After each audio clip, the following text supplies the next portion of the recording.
Paz e graça para você ligado nessa emissora. Como todas as sextas-feiras desse horário, iniciamos mais uma edição do Vejam Só a Entrevista. Hoje, preenchendo uma grande lacuna fundamental para o desenvolvimento da fé cristã sadia. Afinal de contas, todos nós sabemos que o centro da vida cristã, assim como, em certa medida, o centro da vida no universo, é a pessoa do Senhor Jesus Cristo. Nele tudo subsiste, ele dá sentido a todas as coisas. Mas quem é Jesus? Ele é o Salvador, o Filho de Deus. Amém. É bom conhecermos esses conceitos, digamos, mais simples.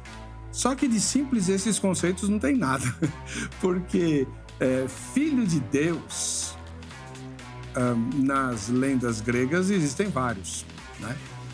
Filhos dos deuses. Jesus não é nenhum deles. E Jesus era homem ou Deus? Ele era homem e Deus. Como pode ser isso? E que tipo de implicações isso tem na nossa vida cotidiana e que impacto tem na nossa fé? Por exemplo, na cruz, quem estava lá? O homem ou Deus? Quando ele traz Lázaro do túmulo, certamente Deus estava lá. Mas quando ele dorme no barco, Deus não dormita, diz o Salmo 121. Então era o homem. É saudável fazer essas separações? Muita gente diz que não. Mas como combinar a natureza divina com a humana numa única pessoa e como entender a dinâmica dessas duas naturezas nos episódios que marcam a vida de Jesus? Mais ainda, em quem nós efetivamente cremos como nosso Salvador. Daí a importância crucial, fundamental da teologia bíblica e dogmática. E para responder a essas perguntas, assim como muitas outras que a gente ainda vai fazer ao longo do Vejam Só Entrevista, vem um dos maiores expoentes brasileiros na produção e no ensino desse tipo de teologia, que é o reverendo professor doutor Heber Carlos de Campos, da Igreja Presbiteriana do Brasil. Seja muito bem-vindo, reverendo. Gostaria de ter tapete vermelho para pôr o senhor aqui. Tapete não, mas é um prazer meu estar com vocês. Acho que é pela segunda ou terceira vez. Terceira. Né? E é bom essa interação para tratar de assuntos tão importantes como o da pessoa de Cristo. Eu acho que uma entrevista só é pouco. O material é tão grande, há abundância de informação na Escritura, embora a Escritura não defina coisas, ela afirma coisas e não diz como nem porquê. E a gente precisa trabalhar em cima disso para tentar entender a revelação divina registrada nas Escrituras. Muito obrigado por ter vindo. O senhor está ligado à Igreja Presbiteriana do Brasil, mas há alguma igreja local onde o irmão esteja? Eu ajudo na pregação e pastoreio da Igreja Presbiteriana Paulistana, que funciona no Hotel Intercontinental, ali na Alameda Santos, junto à Paulista. Qual é o horário das reuniões lá? Nós nos reunimos todo domingo pela manhã, às 10 da manhã. Maravilha. Muitíssimo obrigado por ter vindo. O reverendo doutor Heber Carlos de Campos, ele, como eu disse, além de professor do Instituto Andrew Jumper, que é o Instituto de Pós-Graduação em Teologia, ligado à Universidade Presbiteriana Mackenzie, ele é autor de dezenas de obras, sempre de cunho teológico, bíblico, profundo, né? Não são livros devocionais, mas são livros essenciais para a compreensão sadia da fé. Um desses livros é esse aqui, né? Que fala do assunto que nós vamos explorar hoje, as duas naturezas do Redentor. Você está vendo aí na TV, né? E quem quiser depois pode entrar em contato com o autor ou com a editora e saber como pode adquirir esse trabalho fundamental para na minha opinião, o maior e mais insuperável de todos os mistérios que existem no universo. Como Deus, eterno, infinito, todo-poderoso, etc., se reduz à figura humana e se reduz à figura humana nascido de mulher, como diz o apóstolo Paulo, ou seja, ele se sujeitou a ficar 9 meses no ventre de uma criaturazinha dele mesmo, né? E se expôs a todo tipo de fragilidade, como qualquer ser humano. Isso, na minha mente, é absurdamente inconcebível. É aí que entra o lugar da fé. Porém, a teologia explora isso e nos permite compreender aquilo que pode ser compreendido. E é fundamental para que nós evitemos perigos muito grandes como as heresias que já assolaram a igreja ao longo da história, que são abordadas nessa obra, e tenhamos a fé fortalecida, conhecendo quem é, de fato, o nosso Salvador. Daqui a pouquinho eu vou pôr a enquete no ar, que faz uma pergunta também muito prática a respeito desse assunto. Mas, lembrando aos telespectadores e às telespectadoras que você pode assistir a gravação do programa. Esse programa vai ser exibido no mês de setembro, mas ele está sendo gravado e essa gravação é transmitida em tempo real pelo canal do YouTube. Não fica arquivado, vai ficar arquivada depois da exibição em setembro na rede aberta. Mas você que assiste ao Veja Só Entrevista pelo YouTube pode assistir a gravação e participar dela, mandando suas perguntas, suas questões pela internet, pelas nossas redes sociais. Aí a Angélica me avisa e a gente põe a sua pergunta aqui no ar, tá bom? Vamos à nossa enquete. Em sua opinião, Jesus, como homem, conseguiu manter-se santo porque também era Deus? Então a pergunta é muito simples. Jesus nunca pecou, nunca transgrediu a lei, nunca cometeu nenhuma iniquidade, não cometeu nenhum engano, nenhum equívoco, nunca errou em absolutamente nada. Ele era perfeito, como ser humano. Isso porque ele também era Deus? Essa é a explicação? Sim ou não? Ao final dessa edição, a gente vai ver o resultado parcial dessa pesquisa. E o tema do programa, que foi passado ao reverendo Dr. Eber, é o seguinte: como entender as duas naturezas de Cristo, especialmente na cruz? A palavra está com o senhor. Ok. Não é sábio ficar separando. Aqui é o homem, aqui é Deus. Por exemplo, você mencionou que Jesus Cristo dorme, repousa, descansa. Repousar, descansar é próprio de seres finitos. Você e eu tivemos que levantar cedo para vir trabalhar. Não é possível nós não descansarmos. Mas, ao mesmo tempo, se disse que Deus não dormita, não dorme, nem dormita o guarda de Israel. Não dormir é propriedade de alguém que é infinito, que não precisa de nada para viver, que é independente. Não é de bom alvitre falar, ele está dormindo. Quem é? Deus que dorme ou o homem que dorme? Quem está na cruz? É o homem ou é Deus? A gente aprende em teologia uma doutrina pouco conhecida, Xará sem H. Eber. A gente aprende que Deus, quando se fala de uma qualidade de uma das duas naturezas, deve ser atribuído à pessoa.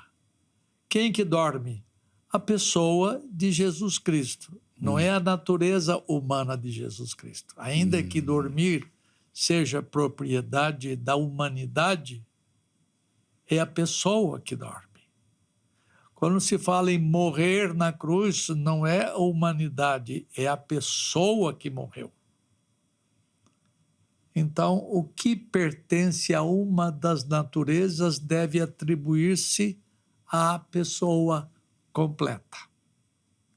Essa é uma regra saudável para não ficar dividido. Aqui está o homem, aqui está Deus, aqui está o homem, aqui está Deus. Então, a doutrina é chamada de comunicação de atributos. Ela é complicada, não dá para explicar isso agora, mas o que pertence a uma das naturezas deve-se dizer que pertence à pessoa de Jesus Cristo. Isso é um ponto importante. Vamos dar exemplos. Quem é que come, almoça, janta, faz refeições de modo geral? Quem precisa disto. Quem é finito. Quem carece de combustível para continuar a existir. Todos os seres finitos precisam se alimentar, sejam eles seres humanos ou máquinas. Verdade. Nada funciona sem combustível, algo que as alimenta. Então, como Jesus Cristo possuía uma natureza humana, ele tinha que comer. Agora, quem come não é a natureza humana. Quem come é a pessoa de Jesus Cristo. Da mesma forma, quando vemos alguém falar assim, mar, acalma-te, vento, emudece, é próprio da divindade tamanho poder sobre a natureza que ele criou, porque sem ele, nada do que foi feito se fez. No entanto, quem acalma o mar e o vento é a pessoa de Jesus Cristo, e a natureza humana de Jesus Cristo participa desse privilégio de ter poder sobre a natureza. Mas é próprio da divindade ter controle sobre os fenômenos fantásticos do universo. Mas se atribui à pessoa. Foi Jesus Cristo que acalmou o mar. Foi Jesus Cristo que comeu, que dormiu, que descansou. E ele que morreu? Ele que morreu, ele que ressuscitou. E a pessoa, ainda que nós possamos dizer que é próprio de uma das naturezas morrer. Então, se eu entendi bem, professor, Cristo é uma síntese das duas naturezas e elas são inseparáveis, é isso? Eu não diria síntese, eu diria que ele possui duas naturezas plenas, perfeitas. Todas as propriedades que você e eu temos, ele tinha, como homem que era. E todas as propriedades que o pai dele possui, ele também possui, porque ele é da mesma essência, da mesma natureza do seu pai, assim como possui a mesma essência nossa, a humana.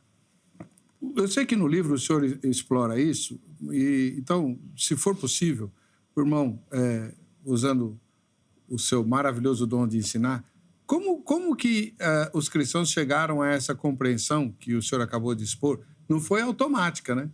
Não. Levou pelo menos 4 a 5 séculos. Houve um século, acho que em 581, reuniu-se o Concílio de Calcedônia, onde hoje é a Turquia. E ali eles definiram claramente as duas naturezas. Se você for no Google, no tio Google, que dá informações, você pode procurar por ou Concílio de Calcedônia ou, não é concílio, é outra palavra, esqueci-me agora, Fórmula de Calcedônia, onde se fala das duas naturezas do Redentor. Deixa eu falar sobre natureza um pouquinho. Natureza é sinônimo de essência, em teologia e em várias outras áreas. Natureza e essência são a mesma coisa. O que é natureza ou essência? É aquilo que faz com que algo ou alguém seja o que é. Deixa eu dar um exemplo. Este sofá aqui, é essencial que ele seja deste material couro? Não. Podia ser de madeira, podia ser de ferro, podia ser um monte de coisa. É essencial que seja desta cor? Não. Não, podia ser qualquer outra cor. É necessário que tenha 4 pernas? Não, podia ter 2, uma. Você tem cadeiras de várias. É essencial que tenha este formato? Não. O que é essencial? É que ele sirva para sentar. Se ele não servir para sentar, não é cadeira ou sofá. Então, essencial, uma coisa essencial é aquilo que não pode faltar. Porque se faltar, deixa de ser o que é. Então, Jesus Cristo possui a essência divina, isto é, todas as coisas que são próprias da divindade ele possui, assim como possui a essência humana. E essas duas essências estão inseparavelmente unidas. Uma vez que houve a encarnação, nunca mais ele vai ser simples e unicamente o Verbo divino ou o Filho de Deus, mas desde a encarnação e para sempre será o Filho encarnado ou o Verbo encarnado. As duas naturezas juntadas indivisivelmente, inseparavelmente, imutavelmente. Duas essências juntas. Como você disse, eu reforço a ideia sua, muitos crentes de todas as denominações têm problemas sérios com a soberania divina, com eleição, né, com predestinação de modo geral. Isso é fichinha, é só você crer no que está escrito. Agora, a doutrina mais complicada, mais difícil de entender é essa união das duas naturezas. A doutrina de Cristo é a mais difícil porque ela sobrepassa, porque não tem nada igual no universo de Deus. Não tem nada com duas naturezas. Ou tem natureza humana, ou natureza angélica, ou natureza física, como um objeto qualquer, como esta caneca aqui. Nada tem duas naturezas. Ainda mais falando de divindade juntada inseparavelmente à humanidade. Como é que a igreja chegou a essa compreensão? Os apóstolos tinham esse? Não, eu não creio. Os apóstolos deram informações que eles receberam do próprio Cristo, informações que eles receberam de Deus o Pai, ou de Deus o Espírito, e eles jogaram na Escritura. A Escritura não é um compêndio de teologia. A Escritura é a revelação divina na sua totalidade. No entanto, quando os homens se reúnem ou começam a estudar aquilo que está escrito, então eles começam a fazer teologia. Teologia é coisa de homem, enquanto que revelação é coisa de Deus. A revelação é uma só. As teologias são muitas. Que depende da hermenêutica usada, isto é, dos métodos de interpretação. Depende das pressuposições que os intérpretes usam. Por isso que tem teologias diferentes. Existem teologias melhores que outras, mas não tem unanimidade nessas coisas. Então, teologia é um problema. E nós precisamos ter, quanto possível, regras melhores para interpretar o texto da Escritura. Se você puder estudar hermenêutica, uma boa hermenêutica, você será o melhor intérprete da Escritura. Agora, reverendo, nos escritos do Novo Testamento, sobretudo nos escritos de João, mas também nos de Paulo,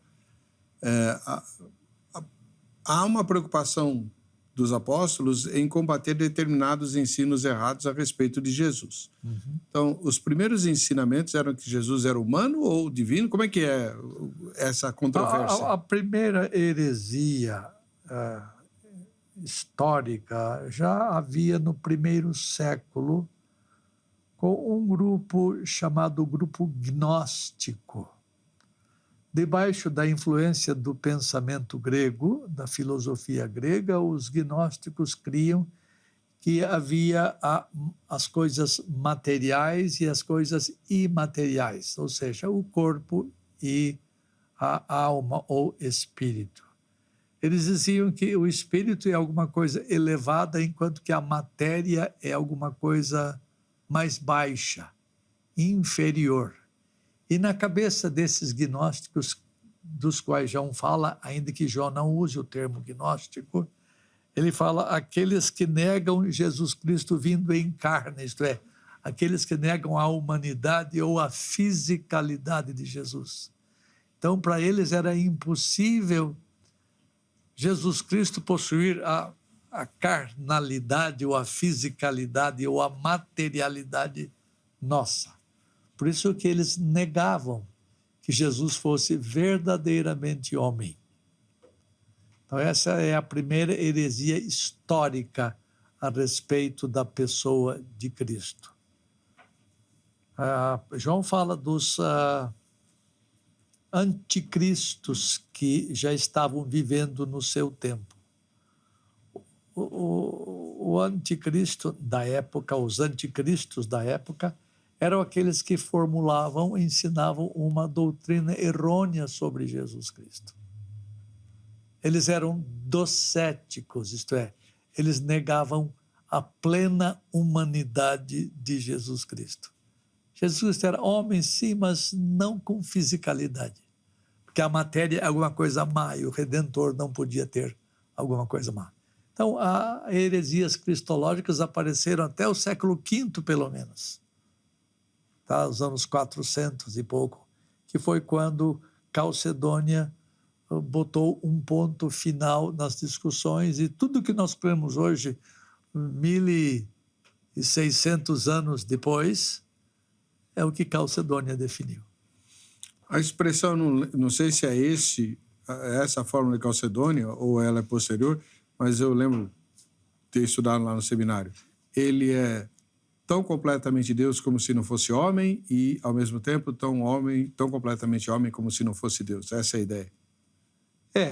Diferentemente de nós, ele é Deus. Uhum.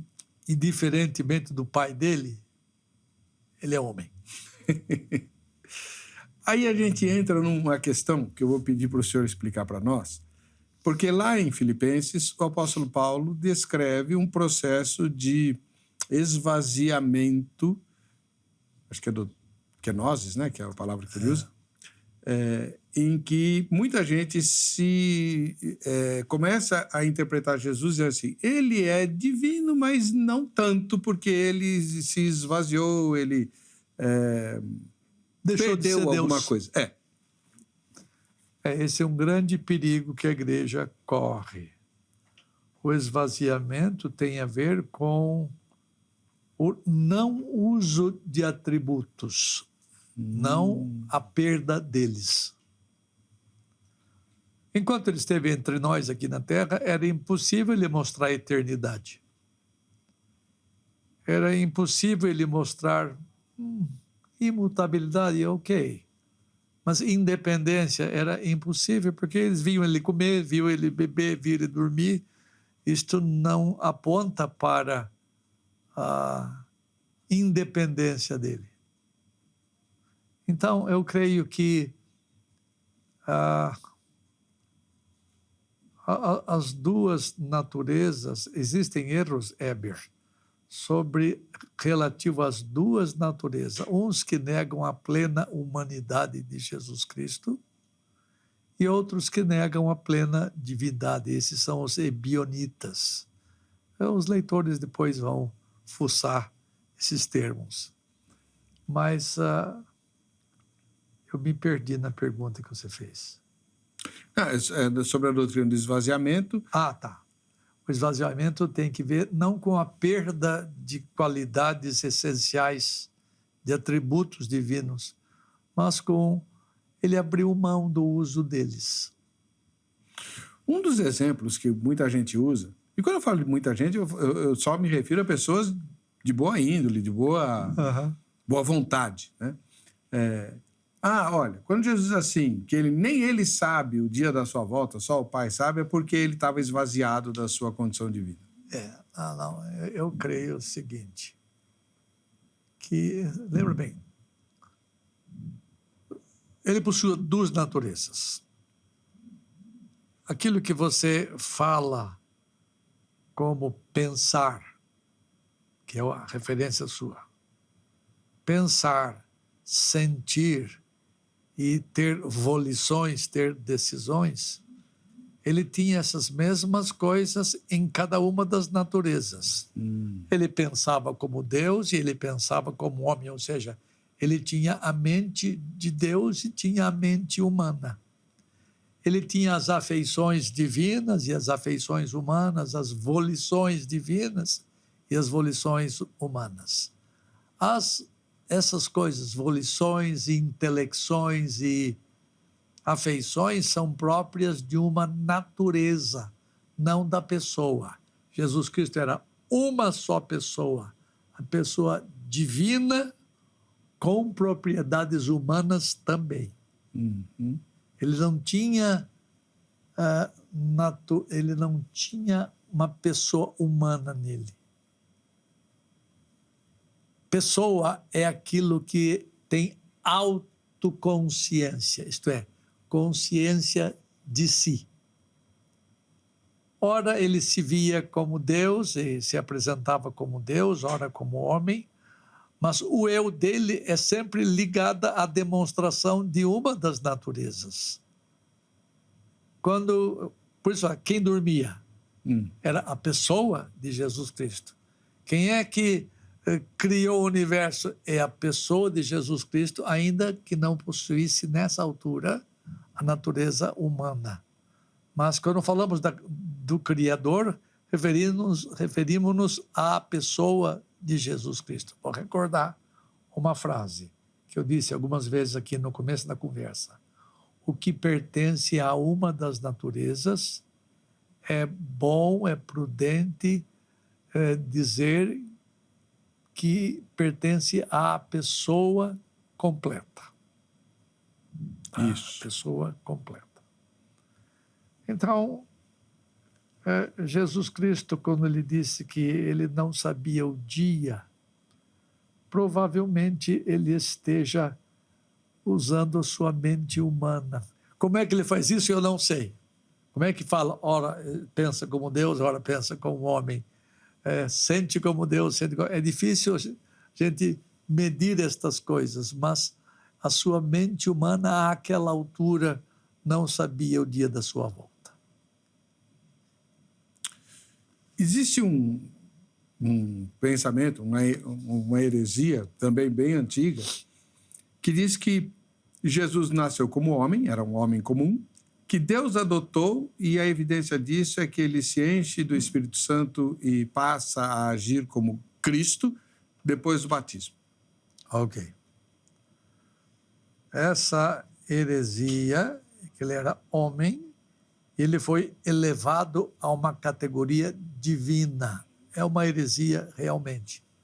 Porque quando o Filho de Deus nasceu de Maria, quem nasceu de Maria foi a pessoa de Jesus Cristo. O Verbo encarnado nasceu de Maria. Não somente a sua fisicalidade. Quem nasceu de Maria foi o Verbo divino que havia se encarnado nela por obra do Pai e do Espírito. Então, Jesus não é um homem divinizado. Um homem, simplesmente homem, ainda que sem pecado, mas que foi elevado a uma categoria superior de divindade. Não. Ele nasceu o que sempre veio a ser depois, Deus homem. O Salmo número, acho que é 8, ele fala, pouco menor do que os anjos o fizesse, de glória, de honra o coroasse. Ele está se referindo aos seres humanos ou a Jesus? Não, eu creio que refere-se a Jesus Cristo em última instância. Ele foi feito por um pouco menor, por um pouco, envolve a noção temporal, por um pouco menor do que anjos, e de glória e honra o coroaste. Jesus Cristo não é um ser angelical. Ele é um ser divino com propriedades plenas humanas. Propriedades divinas e propriedades humanas. Ele, como homem, é inferior a um anjo. O anjo é um ser superior aos homens em poder, em glória, em honra. Assim Jesus Cristo foi. Ele nasceu, ele foi feito menor do que os anjos, mas foi coroado de glória e de honra, né? Porque Hebreus fala, mas a qual dos anjos Deus disse, tu és meu filho? Os anjos não são filhos de Deus. Agora, reverendo, agora vem a pergunta complicada. O que significa eternamente gerado do Pai? Significa que o Filho de Deus, como o Pai dele, nunca veio à existência. A palavra geração sempre implica em noção temporal para nós. Não somos capazes de fugir dessa categoria temporal. Para nós sempre tem o antes, durante e depois. Esses advérbios temporais. Quando se trata de eternidade, estas coisas não entram na conta. Então, a palavra eternamente gerada é uma palavra de confissão, de credo, lá antigo, mas não é facilmente inteligível. Eu acho que nem podia estar na nossa teologia. Por quê? Porque cada vez que você vê lá a expressão tu és meu filho, eu hoje te gerei. Existe num capítulo, se não me engano, é o 13 de Atos dos Apóstolos, que explica a expressão gerado, hoje eu te gerei. É uma referência à ressurreição de Jesus Cristo e não da origem eterna dele. Então, pode ver, verifica na Bíblia, depois acho que Atos 13, quando fala tu és meu filho, eu hoje te gerei, é uma explicação da... Você tem Bíblia aí? Tem. Vai lá, Atos 13, deixa eu ver aqui onde é que está. É o único verso que explica esta expressão, tu és meu filho, eu hoje te gerei. Já tem pergunta aqui dos telespectadores, mas antes deixa eu abrir a Bíblia. Vai lá. Aqui, o 33. Ah, tá. 32. E nós vos anunciamos que a promessa que foi feita aos pais, Deus a cumpriu a nós, a promessa. Seus filhos ressuscitando a Jesus, como também está escrito no Salmo 2. Meu filho és tu, hoje eu te gerei. A expressão eu hoje te gerei é uma referência à ressurreição de Jesus e não à originação dele. Bem claro aqui. E que Deus o ressuscitou dentre os mortos. Está aqui, é isso mesmo. Tá?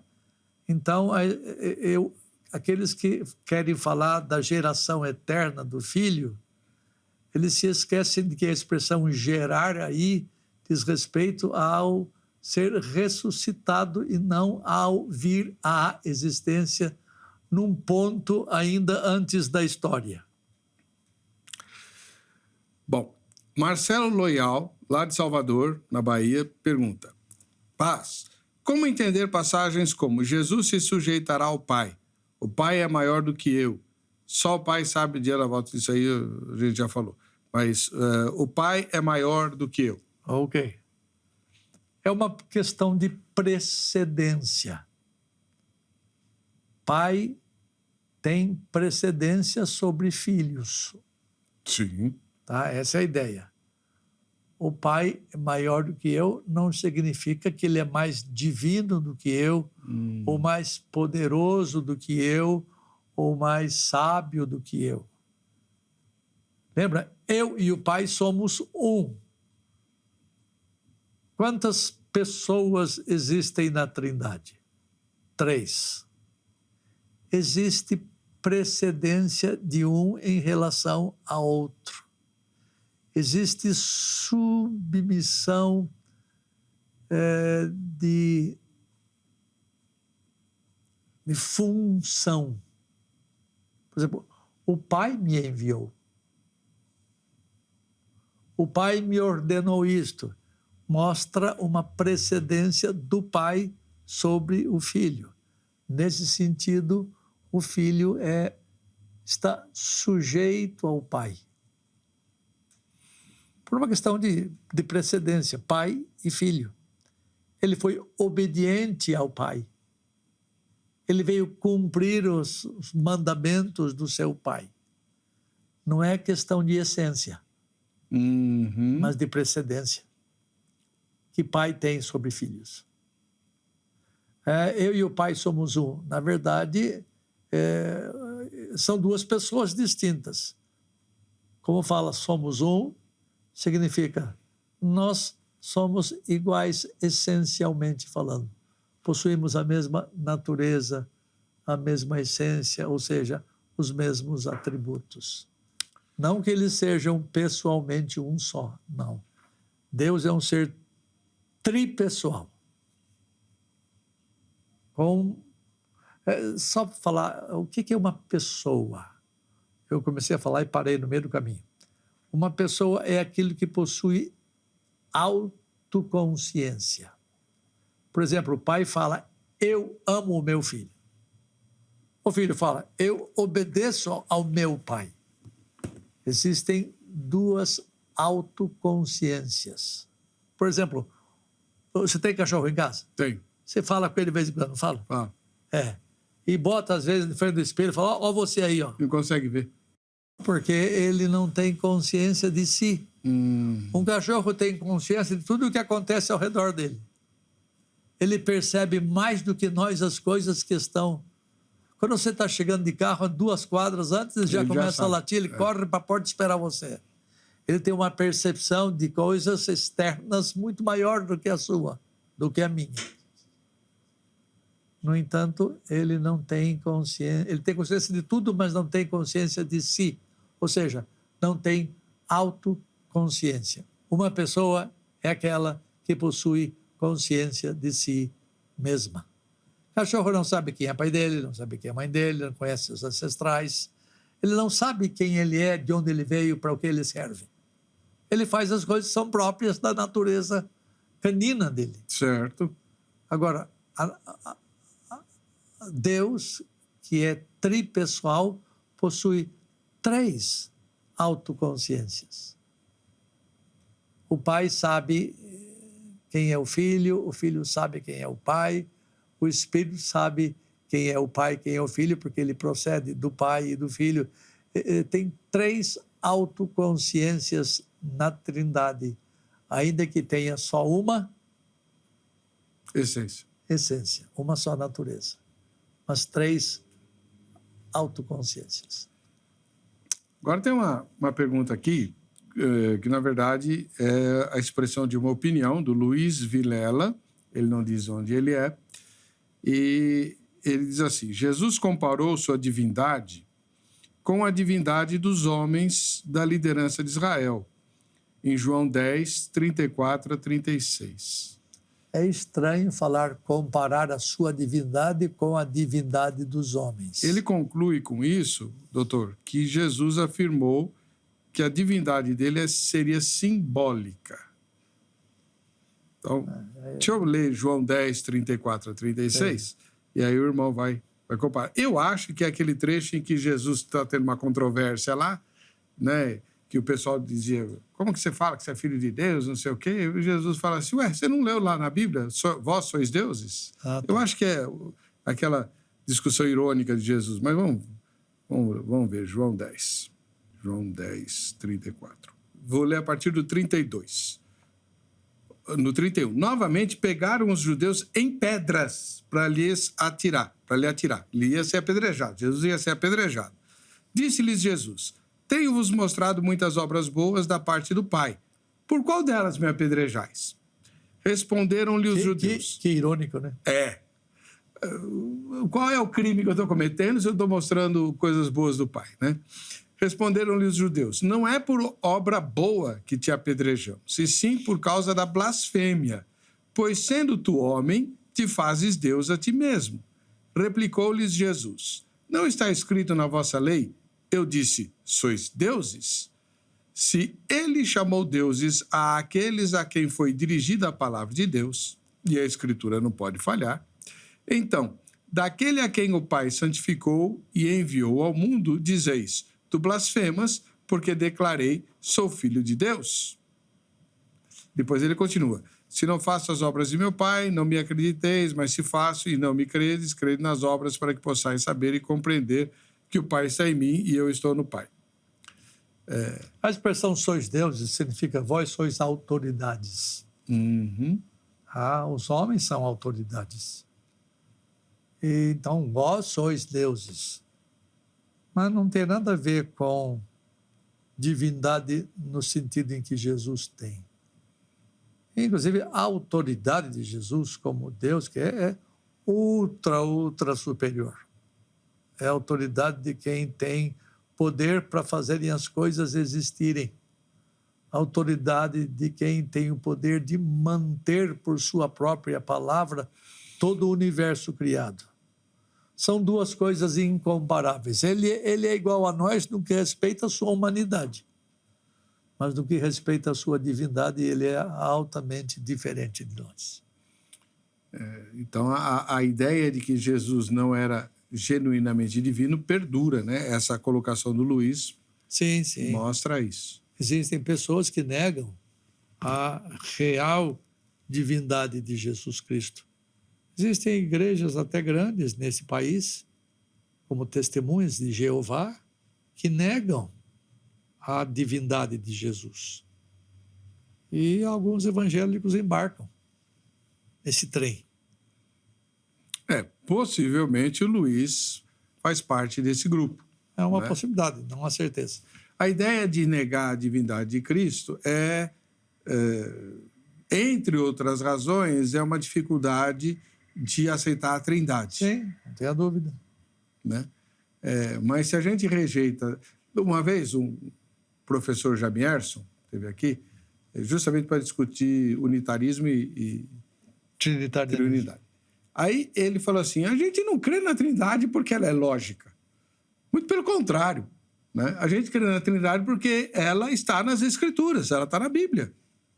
É claramente inteligível na Bíblia, né, que existe um único Deus que subsiste em três pessoas.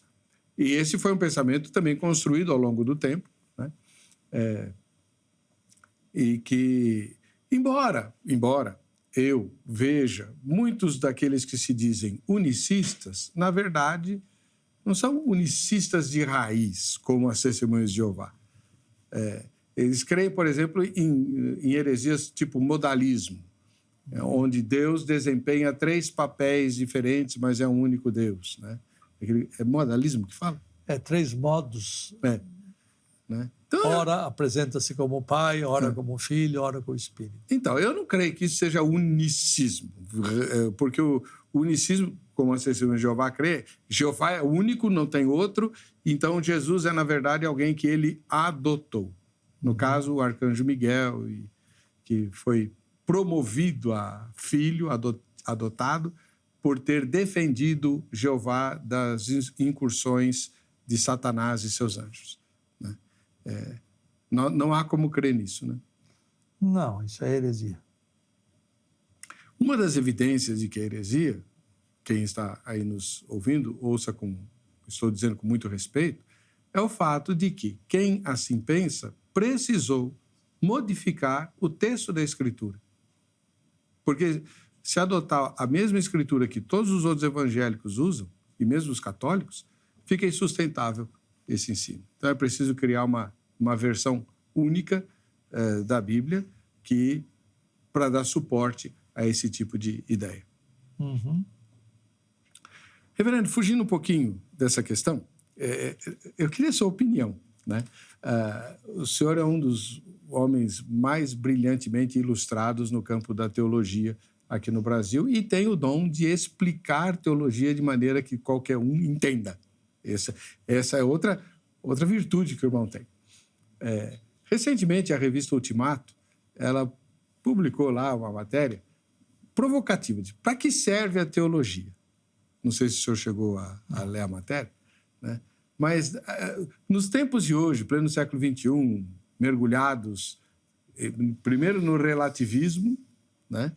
Onde não existe mais verdade, nem certo, nem errado, e, em segundo lugar, no mundo tecnológico, como se fôssemos máquinas, né? Inclusive tem máquina pensando agora, né?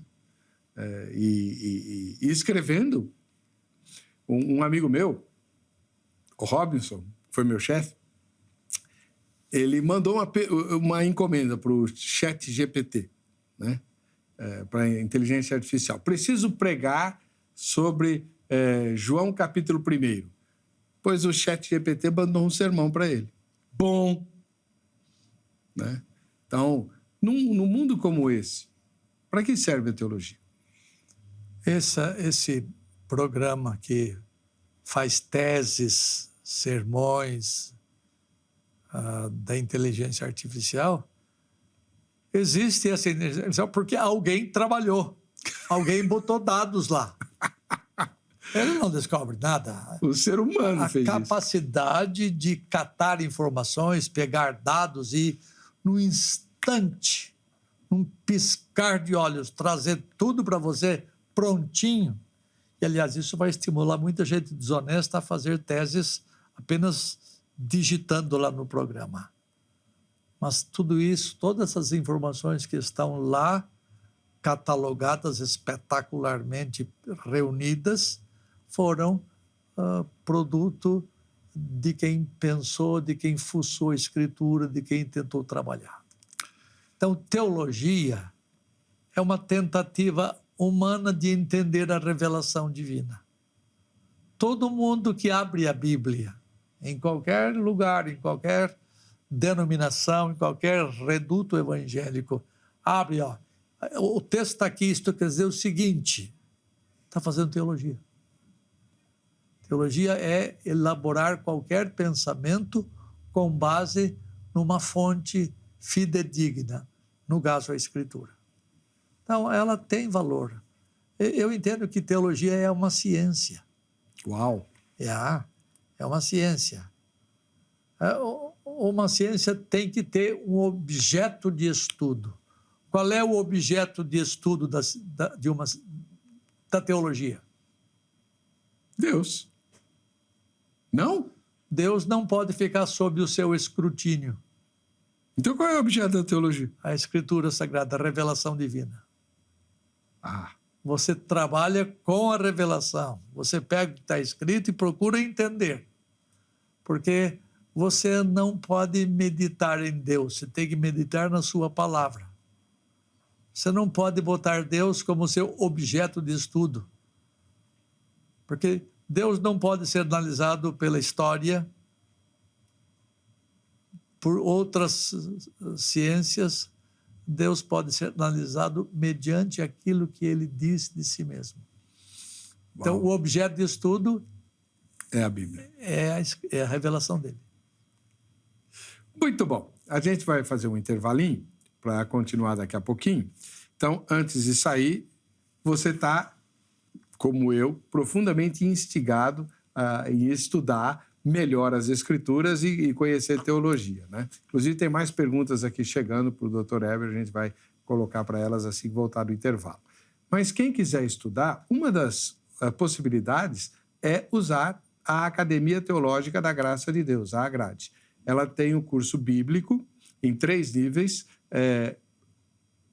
2 níveis, perdoe, em modalidade EAD, ensino à distância. Então, em qualquer lugar do planeta, você pode fazer o curso. Entre em contato com a grade, quem gosta de falar com pessoas, de segunda a sexta-feira, no horário comercial, você liga para 0 Operadora 11 3115-0819. 3115-0819. Ou, quem tem facilidade, entra já no site agrade.com.br e lá você tem todas as informações, inclusive sobre outros cursos que a Agrade mantém presencialmente em alguns lugares do país. Posso vender o meu peixe? Pode?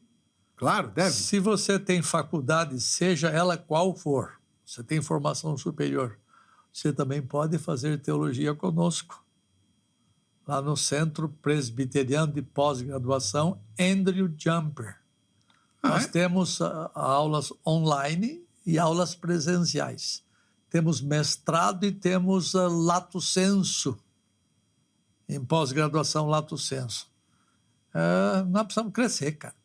Nós precisamos estudar. A igreja evangélica, nossa, desculpem vocês que me ouvem, a igreja evangélica é ignorante de muita coisa. Então, ela precisa meter a cara no livro. Precisa mesmo.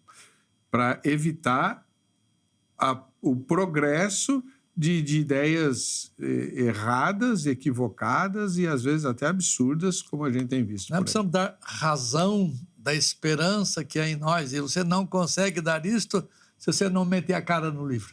Razão da Esperança é o nome do livro do reverendo...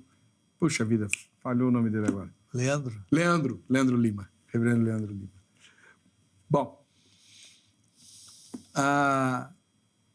além de consultar o site da Grade, você aproveita, já que você gosta de internet, entra no site da nossa emissora, hittv.com.br. Lá você tem um mecanismo para falar conosco, para fazer críticas, sugestões a respeito do Vejam Só Entrevista, tá bom? Vamos para o intervalo, rapidinho, a gente já volta com mais perguntas para o reverendo doutor Heber Carlos de Campos.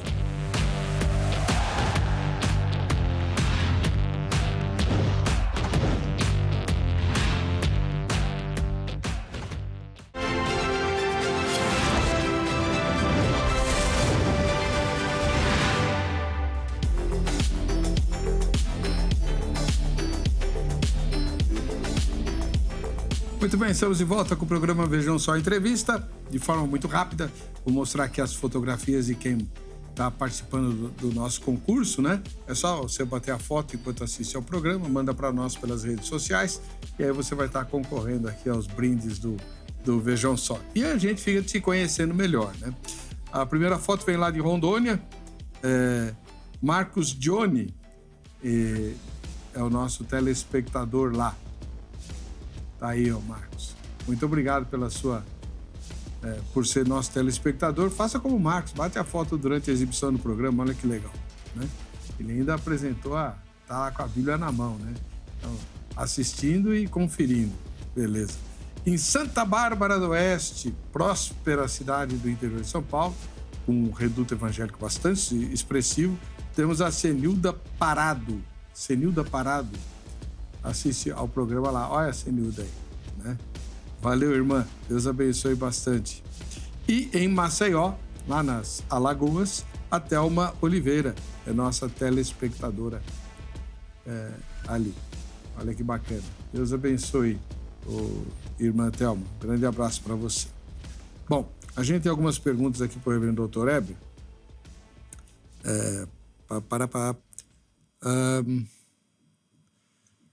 Paz, Heber, sou de Loanda, Paraná. Só não fala o nome, né? Quando Jesus se manifestar, ele vai aparecer com o mesmo corpo da ressurreição? Do modo como o viste subir, ele vai descer. Assim como ele foi assunto ao céu, de lá ele voltará com poder e glória. É o mesmo que comeu antes de subir ao céu, que tem fisicalidade como você e eu, que possui as mesmas propriedades que você e eu possuímos, além de possuir algo que nós não possuímos, que é a divindade. É uma figura altamente complexa, a do nosso Redentor. Única, né? Única, singular. Única. Absolutamente singular. William Sabino Tiano. As duas naturezas de Deus são inseparáveis. Jesus assumiu a natureza humana sem deixar de ser Deus. Ele está expressando a opinião dele. Valeu, William. É isso mesmo, né? Repita o começo aí. As duas naturezas de Deus, mas acho que ele enganou, deve ser de Cristo. As duas naturezas de Cristo são inseparáveis. Jesus assumiu a natureza humana sem deixar de ser Deus. Para ser correto, se bem chato nas observações, na verdade, não foi Jesus que se encarnou. Foi o Filho, ou o Verbo que se encarnou, possuindo duas naturezas. Tá? Porque é comum um erro. Pastores dizem, Jesus se encarnou. Jesus é o encarnado. Antes Jesus do bebê... Jesus tem origem. O Verbo não tem origem. O Verbo é eterno. Jesus não é eterno. Jesus é aquele que veio de Maria há 2000 anos atrás. O Luiz Vilela manda outra colocação, não sei se eu entendi, Luiz, eu vou ler exatamente como está escrito aqui, tá bom, Luiz? O que mais evidencia que a divindade de Jesus é simbólica e a criação dele é literal é o fato de ele ter morrido por nós, pois se ele era Deus na carne, ele não teria morrido por nós. Complicado. É a dificuldade de aceitar que que Deus morre, né? Deus não morre. É que tá. Quem morre é uma pessoa divino-humana chamada Jesus Cristo. É próprio da natureza humana morrer. Mas o que pertence a uma das naturezas deve se atribuir à pessoa completa. Quem morreu foi Jesus Cristo. Deixa eu só explicar uma coisa aqui. Por favor. Morte. Morte é a separação de quê? De quê? Eu costumo dizer em antropologia bíblica que a morte, quando você morrer, e você vai morrer um dia, mais cedo ou mais tarde, quando você morrer, você vai se separar de quem?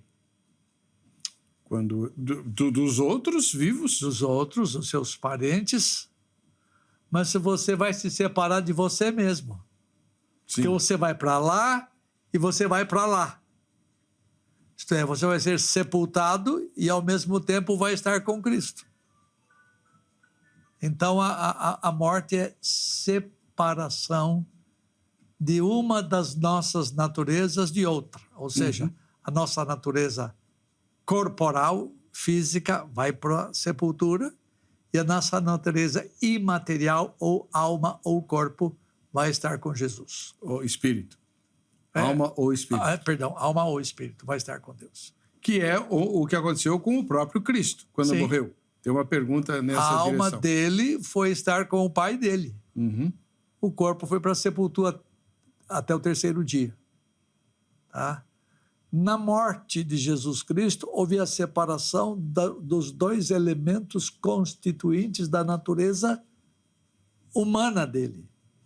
Não houve separação entre o Verbo e a natureza humana, a natureza divina e a natureza humana, porque essas coisas são inseparáveis.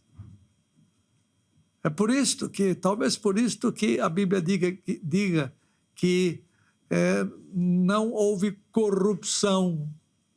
O seu corpo não experimentou corrupção e nem sua alma foi deixada na morte. Ele ressuscitou. Então, Jesus Cristo morreu, isto é, ele foi separado de si mesmo na sua humanidade, mas nunca a sua divindade foi separada da humanidade. Quem está sepultado?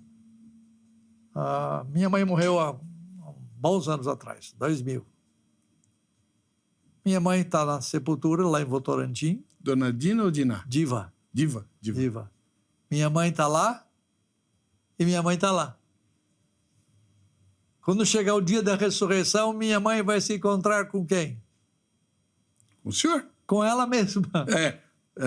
Desce, ressuscita o corpo. Não, quem ressuscita é o homem.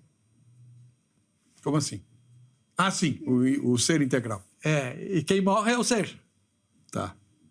uma das partes vai para a sepultura e outra parte vai estar com Cristo. Na ressurreição é a junção das duas coisas novamente. Só uma última observação, Luiz e todos aqueles que acompanham o Vejam Só a Entrevista e que têm dificuldade de entender a divindade de Cristo na cruz. Caso a pessoa de Cristo, divina e humana ao mesmo tempo, não tenha morrido na cruz, quem morreu lá foi uma criatura.